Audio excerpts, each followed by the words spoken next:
Hey, welcome back. This is the second video in my three-part series, How to Protect Your Children from Peer Pressure. I'm Deanna Reinhart, the creator of IQ EQ Education. If you've not viewed the first video, you'll want to go back and watch it before you view this one because the concepts build on each other. If you've already watched it, then let's dive right in. Have you ever asked your child, what were you thinking? Perhaps you've wondered why really great kids do some really dumb things. Well, if you have, you're not alone. Today I'm going to show you how your child processes information and what to do to turn them into academic and social problem-solving machines. I'll show you my secret formula that literally grows neural pathways in the brain to create superhighways to connect information. Finally, I'll show you how you can get your children to motivate themselves. But first, let's recap what we've learned so far because we'll be applying our motivation tools to our war against peer pressure at the end of this video. In our last lesson, we discovered that there are certain fundamental questions that serve as a blueprint for our brain. Without these instructions, we're literally lost without a map. The problem is that most of us don't even know that we have these questions, especially when we're children. Subconsciously, our brain is searching for answers any way it can get them in order to make sense out of our world. To find these answers, we look to our group of peers to see what they're doing. After all, if they're successful and we do what they do, we'll be successful too. We call this modeling. It's actually a survival instinct. In antiquity, and even up to more modern times, modeling used to take place within a safe and trusted group of intimately connected friends and family that relied on each other for survival. Nowadays, modeling happens primarily on our school campuses. When modeling takes place within an environment where a child does not feel accepted or protected from within that group, it morphs into a survival of the fittest competition that we call peer pressure. Instead of empowering our children to model success, it pressures them to conform to the status quo. Since most of this takes place on an instinctual, subconscious level, we can see and feel the effects of peer pressure, but don't understand the greater survival forces behind it. To help keep your children safe from peer pressure, I gave you 7 tools to help them find answers to the critical questions from home. These tools are a culture of vision, where students discover the greatness within them. It answers the question, who am I? A culture of honor, where students discover the greatness within others to answer the question, who are we? A culture of purpose that provides a path for self-discovery to answer the question, why am I here?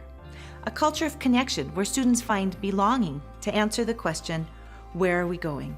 A culture of leadership, where students learn significance, ownership, and self-governance to answer the question, how do I get there? A culture of innovation, where students learn to overcome obstacles and develop determination to answer the question, do I have what it takes? And a culture of heroism that establishes intrinsic value to answer the question, am I good enough? Today's lesson is how to empower our children to stand against peer pressure by reteaching them how to think. There are few things more frustrating or heartbreaking to a mother than watching your beautiful daughter loathe herself because she doesn't feel pretty. Says who? Who made up the pretty roles? This battle of self-esteem is initiated by peer pressure's modeling behavior, but its real fuel comes from self-talk. As long as she tells herself that she's not good enough, she believes it, despite our greatest attempts to convince her otherwise. She's robbed of her real beauty, and everyone around her is as well. It's the same force behind the young man who doesn't apply himself in school. Somewhere along the line, he's convinced himself that he's either not smart enough or that school is a waste of his time. Either way, his decision to stop trying supersedes all of our best attempts to inspire him. The truth is he can do anything he sets his mind to. The reality is he can do nothing more than what he decides to apply himself to. He's denied his destiny, and everyone around him is also denied his contributions of greatness. This is why every building block of the 7 essentials are so critical. If a child decides there's no reason to try, he reprograms his purpose blueprint to abort the goal and give up. Many of you know exactly what I'm talking about. You've stayed up nights worrying over your children. You've agonized over their pain. Some of you have exhausted every resource and idea to convince them to believe the truth about themselves. But you can't seem to break through that voice inside their head. Some of you have young children who are not dealing with the more intense issues of middle school and high school. It's important to remember that elementary students are already inundated by cliques, friends, and popularity that are establishing their place in the social order of their peer group. Every age has minefields that slam our kids and undermine their self-worth. Even more concerning is that every experience and every conversation they have, starting in elementary school, creates the vocabulary from which our children talk to themselves. What we have to do is teach our children how to talk to themselves in a healthy way by reteaching them how to think. I mean, really think, with cause and effect reasoning. I've developed a formula that helps children to do this very thing. It's IQ plus EQ plus experience plus purpose. It may surprise you, or not, that your children don't know how to easily access the information required for good decision making. You see, the brain is made up of two hemispheres. One side is the logical intellectual processing center we refer to as the IQ, or intelligence quotient. The other is the emotional creative center, the EQ. You may be familiar with the terms right-brained and left-brained. We're actually full-brained, and we were designed to fully utilize both information centers for optimal survival and achievement. The two centers do not communicate well with each other, so the information is there, but it's not connecting. This is a problem because 80% of all decisions are made from the emotional center of the brain, not the intellectual center. The intellectual information gets stowed away where it cannot easily be accessed at the moment of impulsive decision making. It's why your child can recite the definition to respect and not be respectful. It's why children can tell you hitting is wrong, but have no problem hitting their younger brother in the heat of the moment, and the next moment, and the one after that as well. This is because there's a disconnect between what they should do and the when, how, and why they should do it. The way children learn was largely the same up until recent history. Most children grew up working beside their parents on the family farm or business. While they worked, they talked, they joked, cried, solved problems together, strategized, and lived life together in real time. Through this structure, children interacted with their parent teachers in an experiential way that connected both information centers of their brain. Modern academics has mastered the art of cognitive education, but has almost no tools for emotional education or IQ-EQ connections. Because of this disconnect, our children have never had so much information, but they don't emotionally know what to do with it. Our challenge as parents is to find ways to make these IQ-EQ connections at home. IQ-EQ connections are made when intellectual information can be expressed or experienced through the emotions, or when emotional information can be expressed in logical terms. When this happens, the connections actually form neurological super-information highways through the corpus callosum, the part of the brain that attaches the two hemispheres. It connects every emotional and intellectual file cabinet of data and stored memories that are even remotely related. IQ-EQ connectors are actually rare because they require multiple components that can be understood in both analytical language as well as emotional language. Music is a perfect connector because it can take a cognitive concept and put it into emotional expression. And that's when the magic happens. The connection is made and the music transcends into concept songs. In fact, we can watch the entire brain light up like fireworks through fMRIs and PET scanners as it turns into a giant problem-solving machine. Now when you teach a child the definition of respect through music, his brain immediately connects all its schemas and says, "Oh, I get it." But this is not enough. We have plenty of character education programs out there singing songs. The third part of our secret sauce is the necessity to transform the concepts from external information into internal experiences. Concept songs tell students what to do and when to do it, but experience tell a child how to use the information. This is the phenomenon of storytelling. When people hear a story, our brain processes the information as if we have experienced it for ourselves. Firemen utilize the power of storytelling when they debrief after each call. The firefighters share their experiences, what happened, what they did, and what they do differently, as all the other firefighters listen. Experts tell us that the information generated from those storytelling sessions then becomes a collective database of all the firemen in that unit that can be utilized if any of them encounter a similar situation. In the same manner, children learn from stories. They emotionally attach to the characters and feel their struggle, pain, victory, and accomplishments. They also learn from the characters' mistakes as well as their choices. We can teach children leadership and problem-solving skills through an internalized process called association. The stories transform the information from external theory to internalized schemas of life experiences and success solutions. Once again, it's not just any story that will do this.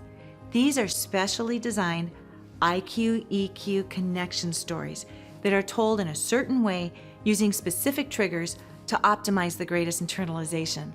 When this process is integrated with concept songs, the connectors move from super information highways to hyper information highways.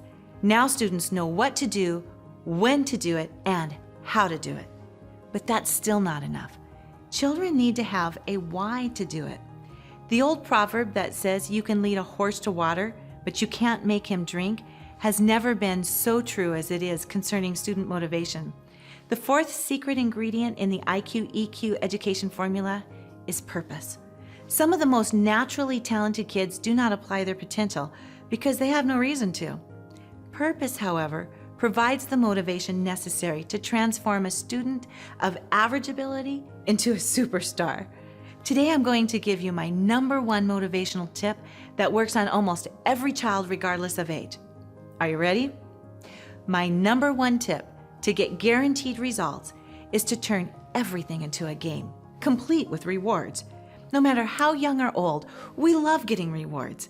In adult terms, it might be a paycheck, which becomes that dream vacation we've been saving for. In the case of children, the reward can be anything from treats to trips to extra privileges, depending on that particular child. Let me give you some practical examples. I used to have one of the largest performing arts centers located just outside the Seattle area, with 600 sessions per week. If you know anything about music lessons, you know that kids hate to practice. Keeping students engaged in music lessons until they're able to master their craft years later is no small motivational feat. To give you an example of my success, I had a 99% retention rate with my personal students and a 1-year waiting list to get into my classes. Now are you impressed? If you've ever taken music lessons, you are impressed. So how did I do it?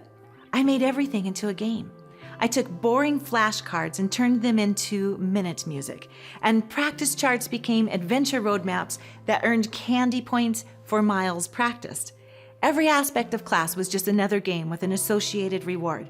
It was awesome. While the other teachers nagged at their students for not practicing, my students were just playing games all week long. Your children love your attention. They love to be with you, and they love to please you. Even if they don't always realize it themselves or show it, they may have already learned some behaviors that seem counter to this. But let me assure you that the modeling instinct we learned about in the last video is very present in each of them. They are following your lead.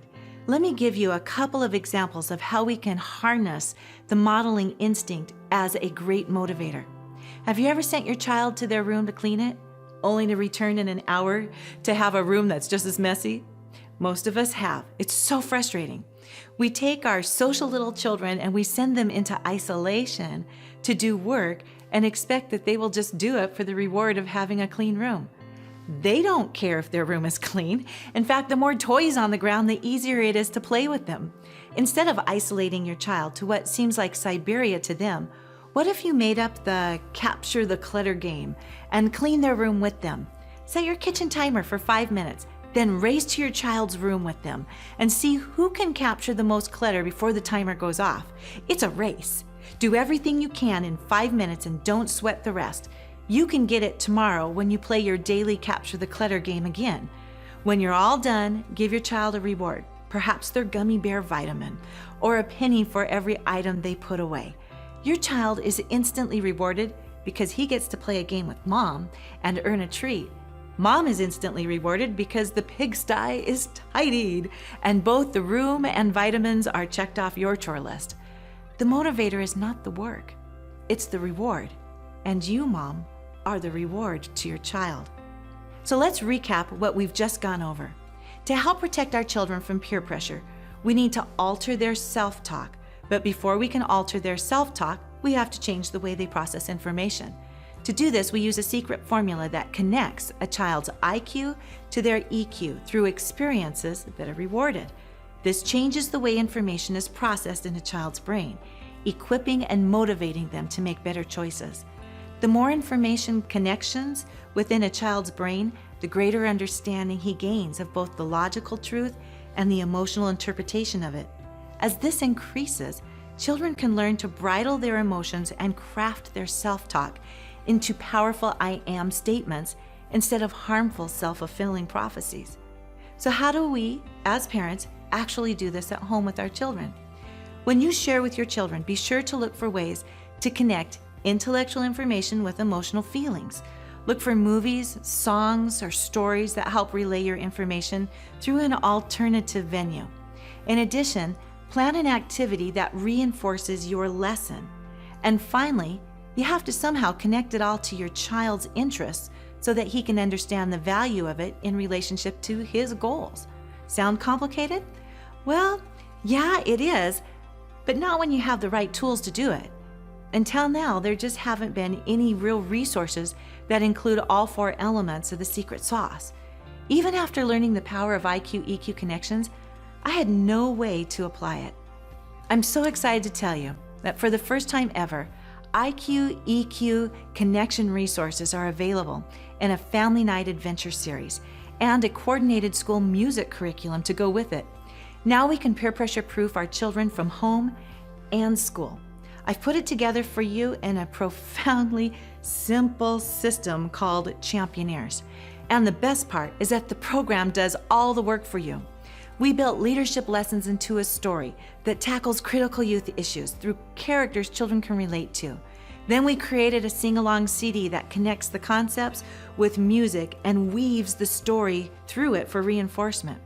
We added movement and leadership projects that connect body, mind, and purpose together.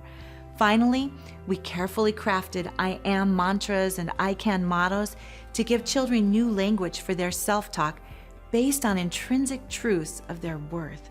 This isn't just a book and a few songs.